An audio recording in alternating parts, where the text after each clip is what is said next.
Welcome dear students. ये class 9 की SST की वीडियो आपको प्रोवाइड की जा रही है प्रैक्टिस पेपर की डीओ की तरफ से जो इशू किया गया है। 3 घंटे का पेपर रहेगा आपका, 80 मार्क्स का होगा। सेम पेपर का पैटर्न आपको ऐसे ही देखने का मिलेगा। जो बच्चे दिल्ली के गवर्नमेंट स्कूल में स्टडी करते हैं ना, उनके लिए तो ये काफ़ी अच्छी हेल्प हो जाएगी। लेकिन जो बच्चे प्राइवेट स्कूल के हैं या किसी और स्टेट के, वो भी देख सकते हैं अगर उनके स्कूल में एनसीईआरटी को पढ़ाया जाता है। ठीक है, तो ये आपके लिए बहुत हेल्पफुल रहेगी। तो देखिए, इस बार जो पेपर का पैटर्न है ना, पता है क्या कर देगा, चेंज कर देगा। इस बार बहुत बेनिफिट कर देगा। अब जैसे बच्चों को ना परेशानी होती थी, हिस्ट्री का क्वेश्चन कौन सा है, जियोग्राफी का क्वेश्चन कौन सा है, तो अब ये कन्फ्यूजन दूर कर दी गई है। अब हिस्ट्री के क्वेश्चन सारे एक साथ मिलेंगे, जियोग्राफी के एक साथ मिलेंगे, इकोनॉमिक्स के एक साथ, पॉलिटिकल के एक साथ। तो जिस बच्चे को जो अच्छे से सेक्शन आता होगा ना, वो बच्चा अच्छे से पहले कर सकता है। पर एक सेक्शन के क्वेश्चन एक साथ कीजिएगा, ठीक है। और मैप वर्क जो है बता रखा है 5 मार्क्स का है, ठीक है। हिस्ट्री का 2 मार्क्स का है और ज्योग्राफी का 3 मार्क्स का है। ऑप्शन ए में हिस्ट्री है, तो पहला क्वेश्चन है, who wrote the book two treatises of government. तो ये लिखी थी जॉन लॉक ने। फिर नेक्स्ट क्वेश्चन है, यहाँ पर बताया गया है कि आपको यहाँ पता लगाना है कि कौन कौन सी स्टेटमेंट यहाँ पे करेक्ट दे रखी है। आपको यहाँ ऑप्शन भी दे रखे हैं, तो मैं आपको बता दूं कि यहाँ पर जो तीनों की तीनों स्टेटमेंट है ट्रू दे रखी हैं, ठीक है। जैसे पहले यहाँ पे लिखा है कि 3 मार्च 1933 में dictatorship was established in Germany by the enabling act. तो ये बिल्कुल ठीक है। जो तानाशाही है ना, वो स्थापना इसकी कर दी गई थी इनेबलिंग एक्ट के द्वारा। और 28 फरवरी को 1933 में सिविल राइट इन जर्मनी में सस्पेंड कर दिए गए थे, ठीक है। और ये किसने करे थे, ये करे थे फायर डिग्री के द्वारा। तो ये भी बिल्कुल ठीक लिखा है। फिर ये कह रहा है कि 30 जनवरी 1933 में ही जो प्रेसिडेंट है हिंडनबर्ग के, उन्होंने अपॉइंट किया था हिटलर को एक चांसलर के रूप में, ठीक है। तो ये भी बिल्कुल ट्रू है, तो इसलिए इसका आंसर क्या आएगा, डी आ जाएगा। फिर नेक्स्ट है, the name of the Bolshevik party was change to. जो बोल्शेविक पार्टी, उसका नाम चेंज करके क्या रख दिया गया था, कम्युनिस्ट पार्टी ऑफ रशिया, ठीक है। देखिए, अब फोर्थ क्वेश्चन पर है। यहां पर बोला गया कि आपको अरेंज करना है इन इवेंट्स को क्रोनोलॉजिकल ऑर्डर में, यानी कि लाइन से लगाना है। अगर हमें ये पता लग जाए कि कौन सी इवेंट कब हुई थी, तो हम इजीली कर लेंगे, ठीक है। तो यहां पर हम बात कर रहे हैं सबसे पहले, लुई 16 जो है वो किंग ऑफ फ्रांस का बना था, तो 1774 में। एबोलिशन ऑफ फ्यूडलिज्म कब हुआ था, तो जो फ्यूडलिज्म है ना, उसका जो एंड है ना, वो 8 मतलब अगस्त के महीने में हुआ था, 1789 में। और ये जो फॉर्मेशन ऑफ नेशनल असेंबली है ना, ये कब बनी थी नेशनल असेंबली, तो ये बनी थी जून 1789 में।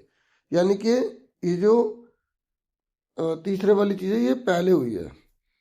और कॉन्स्टिट्यूशन ऑफ 1791, ये तो हमें दे रखा है यहाँ पे ईयर। तो इस तरीके से हमारा आंसर क्या बन रहा है, पहला, तीसरा, दूसरा और चौथा, ठीक है ना, इसके हिसाब से। तो अब 1 3 2 4 यहाँ पे कोई ऑप्शन भी नहीं दे रखा, तो मैंने यहाँ पे करेक्ट करके लिख दिया है। कई बार क्वेश्चन गलत छप जाते हैं, ठीक है, इस तरीके से। बाकी अब आगे समझिए। नेक्स्ट ये कह रहा है कि आपको एनालाइज करना है इकोनॉमिक कंडीशन ऑफ फ्रांस की at the time of Louis 16 accession to the throne. तो आपको यहाँ पर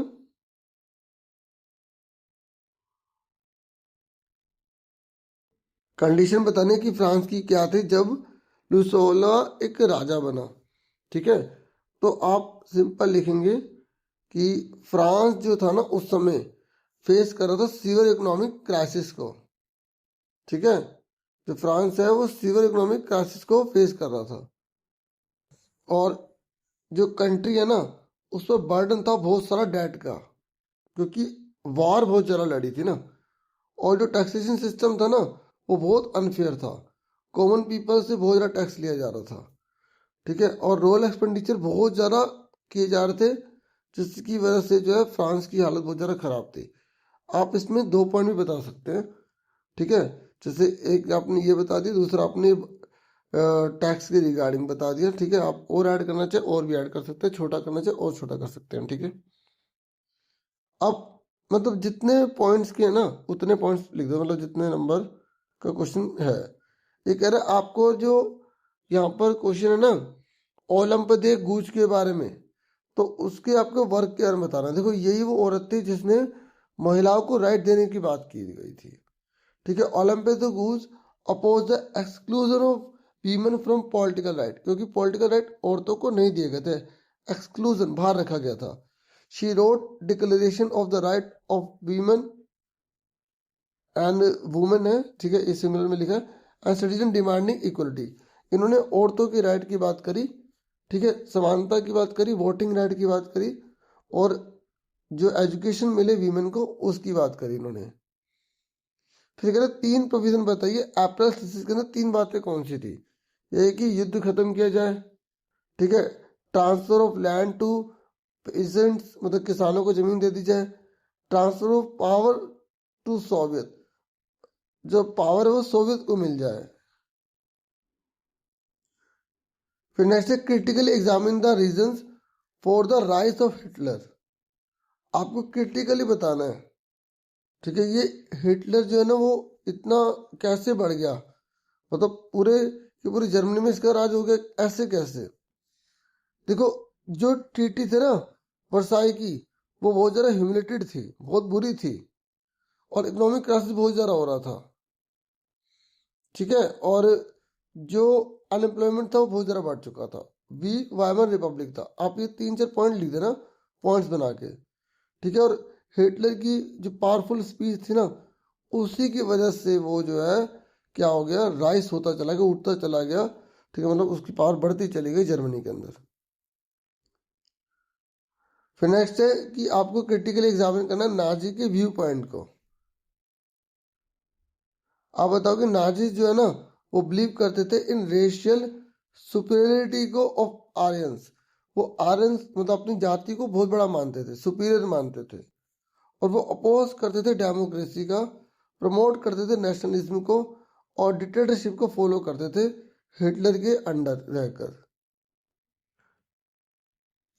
देखिए अब मैं आपको 8वां क्वेश्चन करवा रहा हूँ, और ये पैसेज है, पैसेज में पढ़ूंगा नहीं, ठीक है, ये आपको खुद पढ़नी पड़ेगी। अब मैं बस इसके आंसर आपको यहाँ करवा रहा हूँ। जैसे यहाँ बोला गया who was the leader of the Jacobin club. Jacobin club का लीडर कौन था, अगर आपने पहले से लर्न किया तो आप आराम से लिख दोगे, लेकिन आपको बता दूं कि इसका आंसर इसके अंदर है नहीं, क्योंकि कुछ आंसर इसके अंदर होते हैं, कुछ आंसर इसके अंदर नहीं होते, हमें वो अपने आप लिखने पड़ते हैं, ठीक है। तो यहाँ पर मैक्सिमिलियन रॉबेस्पियर था। ये कह रहे what political right did the constitution of 1791 grant. तो ये हमें मिल गया था उसमें, तो right only to wealthy man, सिर्फ जो वेल्थी होंगे ना उन्हीं को वोट डालने का राइट मिला था। ये कह रहे how did the role of women increase during the revolutionary wars. औरतों का जो है ना इतना बड़ा रोल क्यों बनता चला गया, क्योंकि जो मेल थे वो तो युद्ध में चले गए, तो औरतों ने पूरे घर को, फैक्ट्रीज वगैरह को संभाला ना, इसलिए रिवॉल्यूशनरी इफेक्ट पड़ा। तो women manage household, earn livelihoods, and form political clubs to demand right, ठीक है।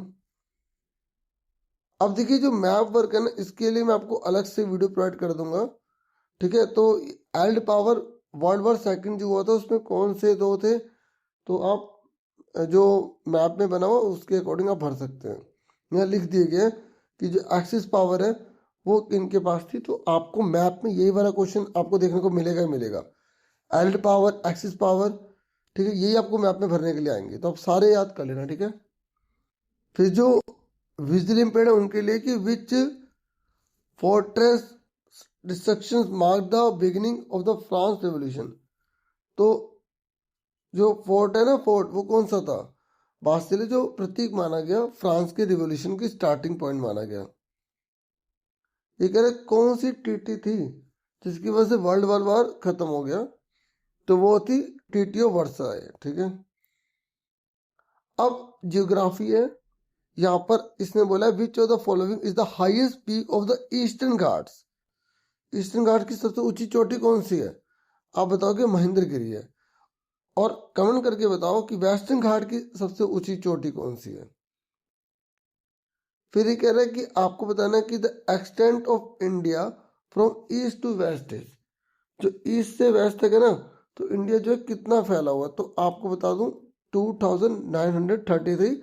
ये आपकी बुक में ही बना हुआ है, चैप्टर नंबर 1 में देखोगे ना, तो ईस्ट से लेकर वेस्ट तक पूरा का पूरा कितना फैलाव है आपको पता लग जाएगा। ऐसे ही कमेंट बॉक्स में लिख के दिखाओ कि नॉर्थ से साउथ तक का कितना है, ठीक है।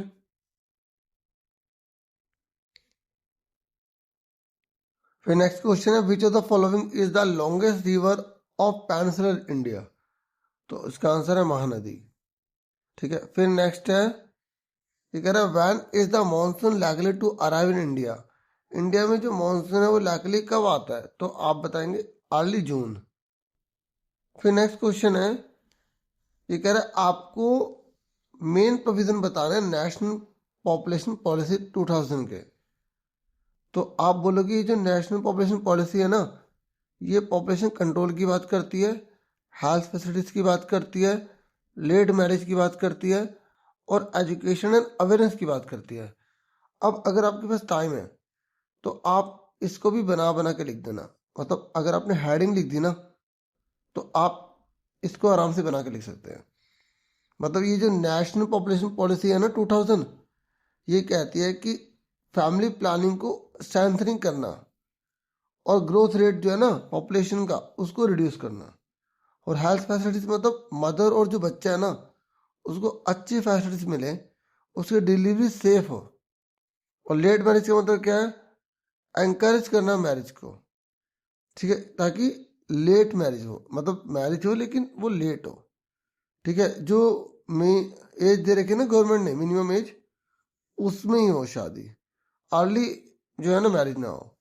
और एजुकेशन अवेयरनेस मतलब स्मॉल फैमिली को ही ज़्यादा प्रमोट किया जाए, इस प्रकार की एजुकेशन दी जाए।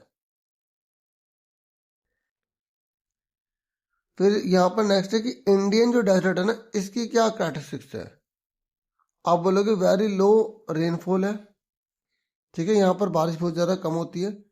इंडियन डेजर्ट है ना, तो वहाँ पर बहुत ज़्यादा कम बारिश होती है, पानी की कमी रहती है। दूसरा, एक्सट्रीम क्लाइमेट, क्लाइमेट बहुत एक्सट्रीम है, मतलब दिन में बहुत ज़्यादा गर्मी हो जाती है, रात में बहुत ज़्यादा ठंड हो जाती है, तो बहुत ज़्यादा यहाँ पे डिफरेंस देखने को मिलता है टेम्परेचर में। तीसरा, यहाँ पे स्पार्स वेजिटेशन है, मतलब यहाँ पे ना के बराबर जो है ना पेड़ पौधे हैं, ठीक है, तो बबूल वगैरह यहाँ पर उग जाता है, कैक्टस उग जाता है इस तरीके से। फिर यहाँ पर नेक्स्ट क्वेश्चन है, आपको फैक्टर बताने हैं जो कंट्रोल करते हैं क्लाइमेट को इंडिया में। तो मतलब क्लाइमेट को इफेक्ट करने वाले कौन से फैक्टर हैं वही आपको बताने हैं। तो एक लैटिट्यूड बता दो, एक एल्टीट्यूड बता दो, एक मॉनसून विंड बता दो। ये तो आप छोटी क्लासेस से पढ़ते हुए आ रहे होंगे, है ना। तो लैटिट्यूड में आप लिख दोगे कि इंडिया का जो मोस्ट जो पार्ट है ना वो ट्रॉपिक ऑफ कैंसर के पास में है। सो यहाँ का जो क्लाइमेट है ना इस जनरली हॉट, इस यहाँ पे हॉट है और मानसून टाइप है। दूसरा, एल्टीट्यूड, यहाँ पे ना हाई माउंटेन है जैसे हिमालय ब्लॉक, और तो विंड जो है ना चाइना से, ये सेंट्रल जो एशिया है ना उससे जो आती है वो हमारी रक्षा हो जाती है पहाड़ की वजह से, तो हम एक्सट्रीम कोल्ड से बच जाते हैं। और जो मानसून विंड है तो इसकी वजह से बड़ा बेनिफिट होता है हमें, इसी के से बारिश वगैरह आप आती है, ऐसे आप बना बना के लिख देना, ठीक है। फिर आपको बताना है कि एनालाइज करना क्लाइमेटिक फीचर्स के बारे में इंडिया की, ठीक है। तो यहाँ पर आपको क्या बताना है, क्लाइमेटिक फीचर। तो आप बोलोगे कि भारत का जो क्लाइमेटिक फीचर है पता कैसा है, मॉनसून टाइप है, सीजनल वेरिएशन पाए जाते हैं यहाँ पे, और रीजनल डाइवर्सिटी भी पाई जाती है, ठीक है। तो इंडिया में जो मॉनसून टाइप है ना क्लाइमेट का, वो रेनफॉल मेनली डिपेंड्स मॉनसून पे डिपेंड करती है बारिश। और सीजनल वेरिएशन मतलब भारत के अंदर गर्मी भी दिखेगी आपको, बारिश का मौसम भी दिखेगा, सर्दी भी दिखेगी, और रिट्रीटिंग मानसून भी दिखेगा, वापस लौटता हुआ मानसून भी दिखेगा आपको। और भारत में ना क्लाइमेटिक फीचर में आप बता सकते हो कि यहाँ रीजनल डाइवर्सिटी है, मतलब कहीं पर बहुत ज़्यादा गर्मी पड़ रही है तो कहीं पर बहुत ज़्यादा सर्दी है। इस तरीके से मतलब यहाँ पे आप अपने आप लिख सकते हैं। बस अगर आपको उसका मीनिंग पता लग जाए ना, आप आराम से लिख सकते हैं। और कोई भी छोड़ना मत क्वेश्चन। ये कह रहा है आपको कैरेक्टरिस्टिक्स बतानी है गंगा रिवर सिस्टम की। तो आप बोलोगे गंगा रिवर सिस्टम की पता है क्या खास बात है? ये बहुत लार्ज रिवर सिस्टम है इंडिया का, ठीक है। तो इंडिया की सबसे बड़ी जो है ना रिवर भी है ये, और यही सोर्स है, मतलब गंगा का जो जल है ना, ये सोर्स है बहुत बड़ा। और ये कोर्स ये मतलब कहाँ से पैदा होती है? गंगोत्री ग्लेशियर से आती है, और फिर बहती हुई उत्तराखंड से उत्तर प्रदेश, बिहार, झारखंड, वेस्ट बंगाल से आगे निकल जाती है। और इसकी ट्रिब्यूटरीज कौन सी हैं? सहायक नदियाँ आप बता दो ना, यमुना, घाघरा, गंडक, कोसी, सोन नदी, ठीक है। और जो इसके वॉल्यूम को बढ़ा देते हैं, मतलब इसको और बड़ा कर देती है इसकी जो ट्रिब्यूटरीज है। और गंगा की वजह से बहुत बड़ी लैंड फर्टाइल है, और लार्ज डेल्टा फॉर्मेशन, बड़े बड़े डेल्टा बन जाते हैं। और पूरे वर्ल्ड में ना इंडिया के पास सबसे बड़ा डेल्टा जिसका नाम है सुंदरबंस डेल्टा, ये गंगा की वजह से ही बना हुआ है, ठीक है। अब आगे सुनो, और ये आपको याद है ना बे ऑफ बंगाल में, ठीक है। उसके बाद यहाँ पर आपसे ना और वाला क्वेश्चन है, यहाँ तो हम सारे कर रहे हैं। इंडस रिवर सिस्टम की आपको कैटेगरी बतानी है, इंडस रिवर सिस्टम की। आप बोलोगे कि इसका सोर्स या कोर्स क्या है, तो आप बोलोगे ये जो इंडियन रिवर सिस्टम है ना, ये मानसरोवर से, ठीक है, निकलती है, ठीक है, तिब्बत में। और उसके बाद फिर ये जो है ना, हम बात कर रहे हैं इंडस रिवर की, तो ये इंडिया से फिर पाकिस्तान होते हुए फिर अरेबियन सी में चली जाती है। और ये लॉन्ग रिवर सिस्टम है, ठीक है। तो साउथ एशिया में ये काफ़ी लंबी रिवर है, ठीक है। अब इंडिया से में तो बहुत कम ये निकलती है ना, निकल के पाकिस्तान चली जाती है, तो इस तरीके से। और ये इसका एरिड रीजन है, और ये जो माउंटेन के इलाके से फ्लो होते हुए आगे बढ़ जाती है। फिर आप इसकी ट्रिब्यूटरीज बता दो, झेलम, चिनाब, रावी, ब्यास, सतलुज, ठीक है ना। जैसे आपको पूरा पूरा याद करने की जरूरत नहीं है, क्योंकि अब टाइम भी इतना नहीं है। जिन्होंने कर लिया है अच्छी बात है, लेकिन मेरी ट्रिब्यूटरी से आप मेन में इसमें दो दो बातें की बात बता दो।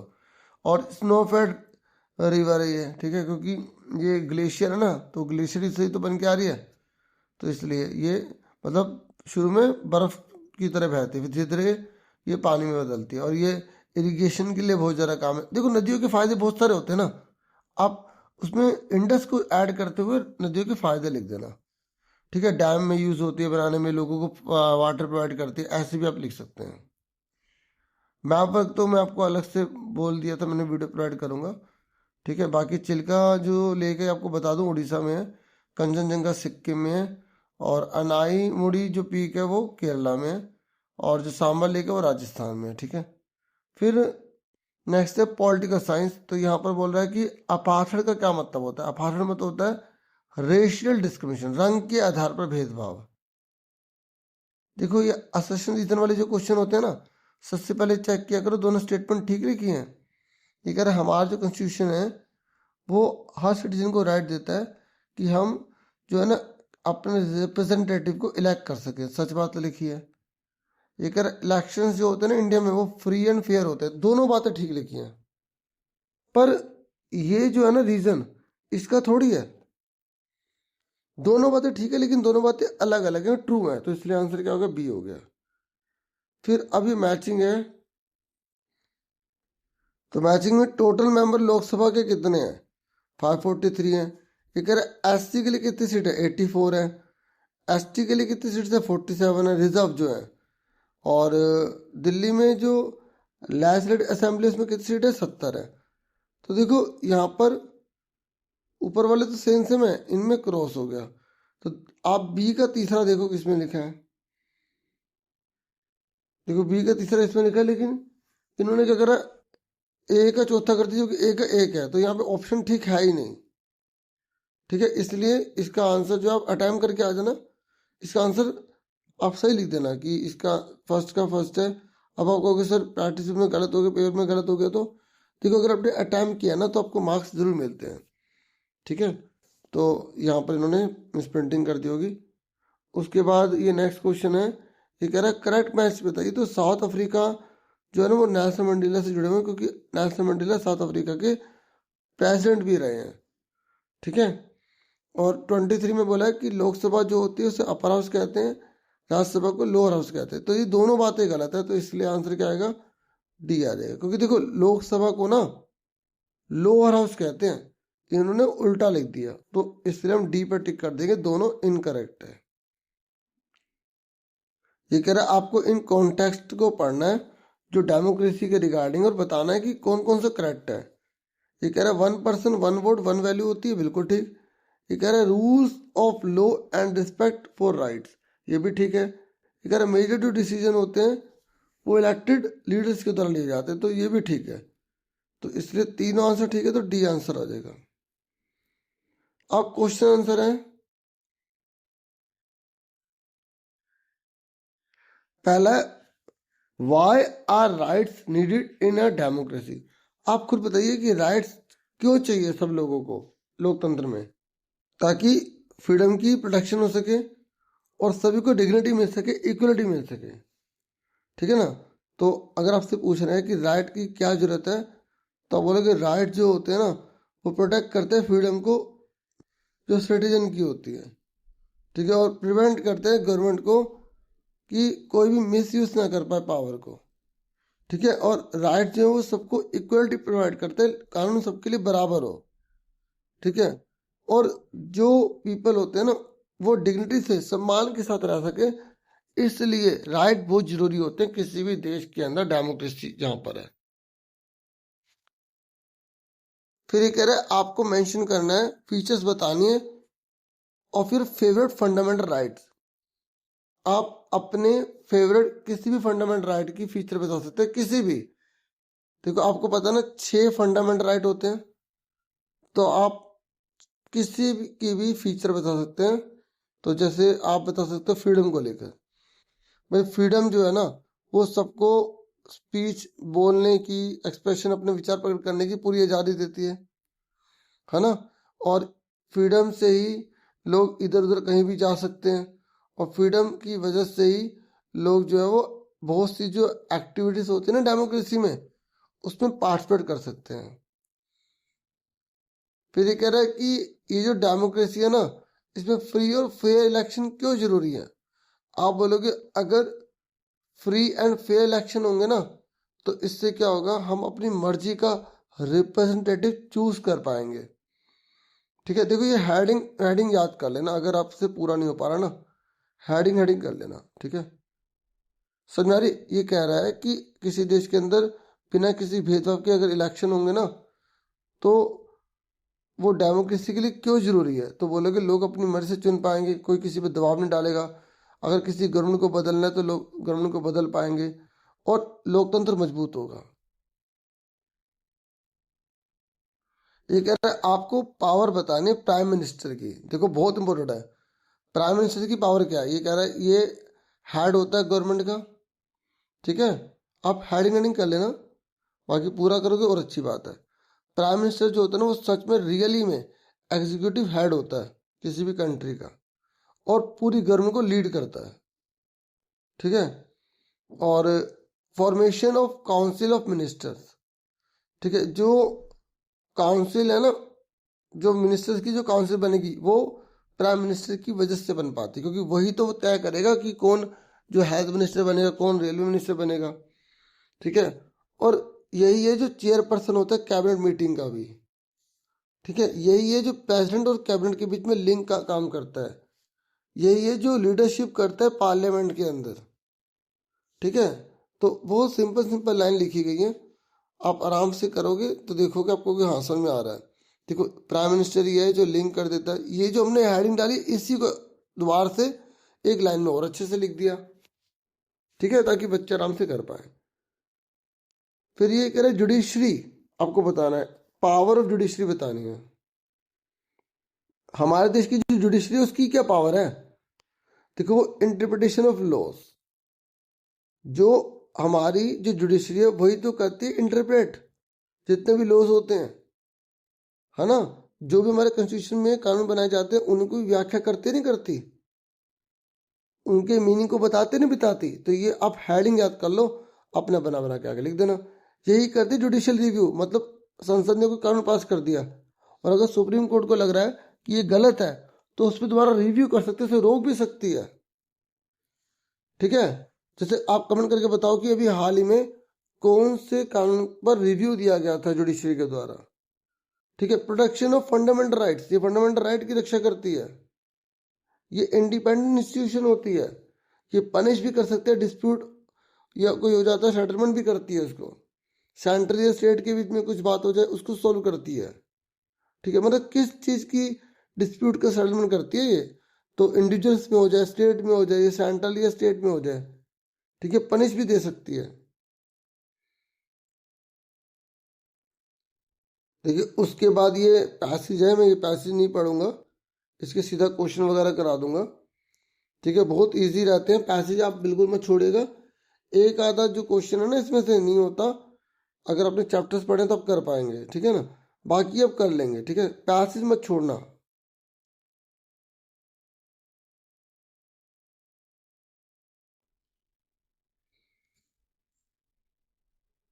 देखिए पहला है, what does political executive mean. आप बोलोगे जो पॉलिटिकल लीडर्स होता है ना, जो सारे बड़े डिसीजन लेता है वो।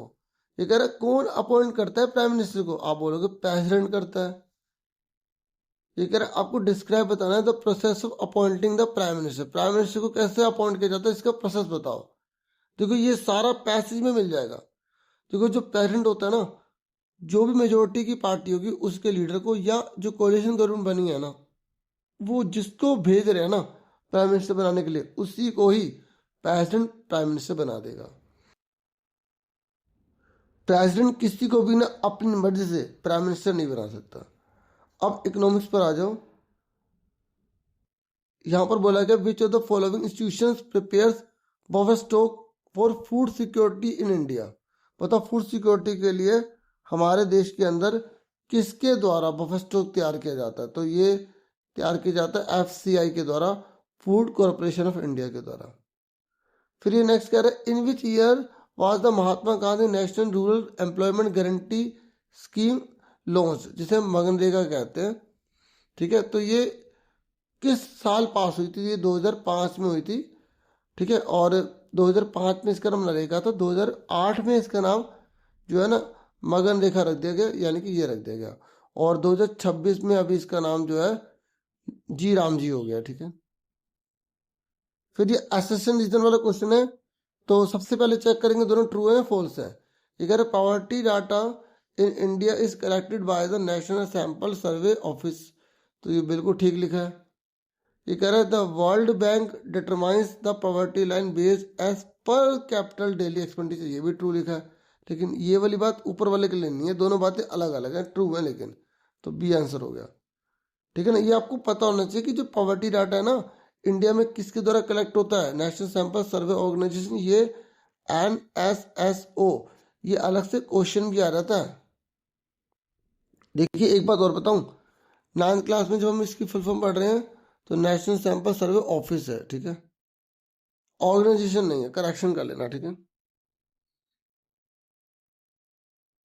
फिर increase production of wheat was impact of green revolution. ठीक है, जो हमारे देश के अंदर इतनी बड़ी मात्रा में ये जो व्हीट और राइस का प्रोडक्शन बढ़ा है ना, ये ग्रीन रेवोल्यूशन की वजह से हुआ। ये 1960 के डिकेड में आया था। ठीक है, और ये वाइट रेवोल्यूशन दूध के प्रोडक्शन से है, ब्लू मतलब होता है फिश का प्रोडक्शन बढ़ाना, और ग्रीन तो बता दिया कि जो व्हीट है, जो राइस है, ठीक है, जो सीरियल्स क्रॉप्स हैं उनके प्रोडक्शंस को बढ़ाना।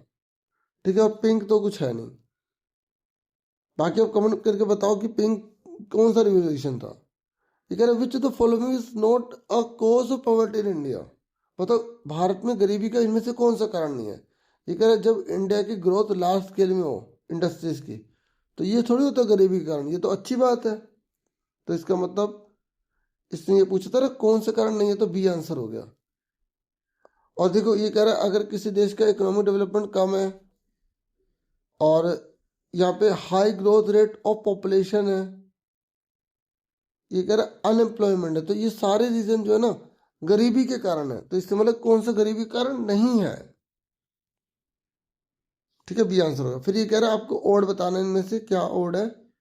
तो आप बताओगे कि भाई ये तीनों तो प्राइमरी में आते हैं और ये आता है टर्शरी में, इनके थर्ड में, तो बैंकिंग अलग हो जाएगा, ठीक है।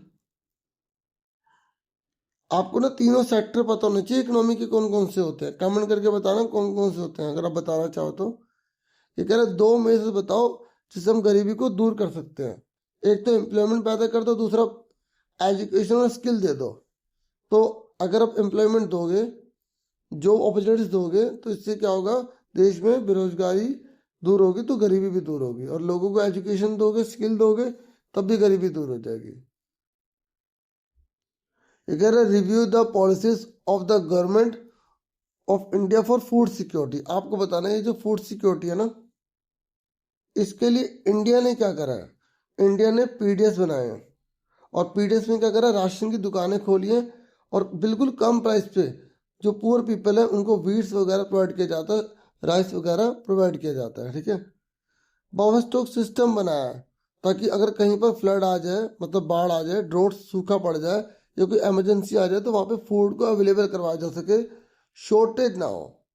तीसरा, सरकार ने एमएसपी ओपन किया। देखो ये जो पीडीएस है, ये बफर स्टॉक है, इन पे अलग से भी क्वेश्चन आ रहे थे, तो आप ये लिख सकते हैं, ठीक है ना। बफर स्टॉक सरकार क्यों बनाती है, ये इसी का आंसर है। तो क्वेश्चन में बहुत सारे आंसर बन सकते हैं, ठीक है, और आंसर में बहुत सारे क्वेश्चन बन सकते हैं। तो मिनिमम सपोर्ट प्राइस पता है क्या होता है, ये फार्मर्स को दिया जाता है कि आप कोई क्रॉप को ग्रो कीजिए, हम आपसे इस रेट पे लेंगे। तो किसान को इससे भरोसा हो जाता है कि अब इसकी फसल जो है ना इससे कम रेट पे जो है नहीं बिकेगी, उससे ज़्यादा रेट ही मिलेगा, इससे किसान की हालत अच्छी होने लग जाती है। ये कह रहा है आपको बताना है कि ये जो एजुकेटेड अनएम्प्लॉयमेंट है ना, इसको दूर करने के क्या उपाय हैं। देखो बहुत से लोग शिक्षा ग्रहण कर लेते हैं, ये शहरों में पाई जाती है, और जो उन्होंने एजुकेशन गाइड करी उसके अकॉर्डिंग उन्हें नौकरी नहीं। तो आप भी बताओ कि ये जो अनएजुकेटेड लोगों के अलावा जो एजुकेटेड अनएम्प्लॉयड है ना, उनको नौकरी कैसे मिलेगी। तो उनको स्किल बेस्ड एजुकेशन दे के उनको बोलो कि अब सेल्फ एम्प्लॉयमेंट, अपना खुद का काम खोलो, स्टार्टअप बना लो, कोई एंटरप्रेन्योरशिप खोलो, बिजनेस में आ जाओ, और करियर गाइडेंस के द्वारा, ठीक है। अगर इन्हें गाइडेंस सही मिल जाए ना तब भी आगे निकल सकते हैं। और जो सर्विस सेक्टर है ना उसको ज़्यादा बढ़ाकर, देखिए बी में बोला गया कि आपको अल्टरनेटिव एक्शंस प्लान बताने हैं ताकि सीजनल अनएम्प्लॉयमेंट को दूर किया जा सके। सीजन जो गांव में पाई जाती है, तो आप बताओ जो लोग साल के कुछ महीनों में काम करते हैं उनकी गरीबी को कैसे दूर कर सकते हो, या उनके बेरोजगारी को कैसे दूर कर सकते हो। आप बोलोगे उनके लिए मल्टीपल क्रॉपिंग का वो काम करें, एक फसल जो है ना साल में ना होगा, एक से ज़्यादा होगा, ताकि पूरे साल बिजी रहें। और इसके अलावा वो इरिगेशन फैसिलिटीज़ को डेवलप करें, रूरल इंडस्ट्रीज वगैरह लगाएं, ठीक है, स्किल ट्रेनिंग उन्हें मिले। गवर्नमेंट प्रोग्राम बहुत सारे लागू कर सकती हैं। अब यहाँ पे जो रूरल इंडस्ट्रीज है ना, तो आप इसमें लिख सकते हो वो स्मॉल स्केल कॉटेज इंडस्ट्री खोल सकते हैं, और यहाँ पर डेवलपमेंट ऑफ इरिगेशन में आप पानी की फैसिलिटी अच्छी करवा सकते हैं। और स्किल ट्रेनिंग में जैसे उन्हें दूध का काम सिखा दो, पोल्ट्री का काम सिखा दो, ठीक है, हैंडीक्राफ्ट का काम सिखा दो, कि जो खाली बैठे वो काम करते रहें और कुछ ना कुछ पैसा कमाते चले जाएं, ठीक है। उसके बाद नेक्स्ट है, ये कह रहा है what happen to food prices in area affected by natural calamities. आप खुद बताइए कि क्या होगा फूड प्राइसेस पर अगर कोई नेचुरल कैलमिटीज आ रहते हैं, भूकंप बाढ़ वगैरह आ जाता है, तो क्या होगा। तो बोलोगे फूड प्राइसेस जो है वो इंक्रीज हो जाएंगे। अगर कहीं बाढ़ भूकंप आ जाएगी तो वहाँ पे चीज़ों के रेट बढ़ने लग जाएंगे। ये 38 केस बेस्ड है। देखो यहाँ पर ना ये क्वेश्चन है ना, ये पैसेज है, इसको पढ़ के आपको आंसर देने हैं, ठीक है ना। तो देखिए पहला पूछा गया है कि what happens to food prices in area affected by natural calamities. तो ये कह रहा है अगर नेचुरल कैलमिटीज आ जाती है तो फूड प्राइसेस पर क्या इफेक्ट पड़ेगा। आप बोलोगे फूड प्राइसेस बढ़ जाएगा, तो इंक्रीज हो गया। ये कह रहा है what is famine characteristic by. ये कह रहा है ये जो अकाल पड़ जाता है ना, इसकी क्या विशेषता है। तो आप बोलोगे इसमें भरपूर मात्रा में लोगों की डेथ हो जाती है, क्योंकि लोग बहुत ज़्यादा भूखे रह जाते हैं, ठीक है, बहुत ज़्यादा एपिडेमिक्स हो जाती हैं। फिर नेक्स्ट है, ये कह रहे हैं ये जो नेचुरल कैलमिटीज है ना, जैसे ड्रोट आ गया, तो इससे फेमाइन क्यों हो जाता है, मतलब क्यों अकाल पड़ जाता है भाई? आप खुद सोचिए, नेचुरल कैलमिटीज जैसे अब सूखा आ गया तो क्या होगा, फसल सारी जो है वो सूख जाएगी, तो फसल का जो है सूखने के से कम हो जाएगी, प्राइस बढ़ते चले जाएंगे, और प्राइस बढ़ेंगे तो लोग अब उसे खरीद नहीं पाएंगे, तो जिसकी वजह से वो भूखे रहने लग जाएंगे, और इस तरीके से क्या होगा, फेमाइन आ जाएगा, ठीक है। तो ये आपको पैसेज में मिल जाएगा आराम से। तो डियर, इतना ही था इस वीडियो में, मैंने आपको अच्छे से समझा दिया, बाकी आपके लिए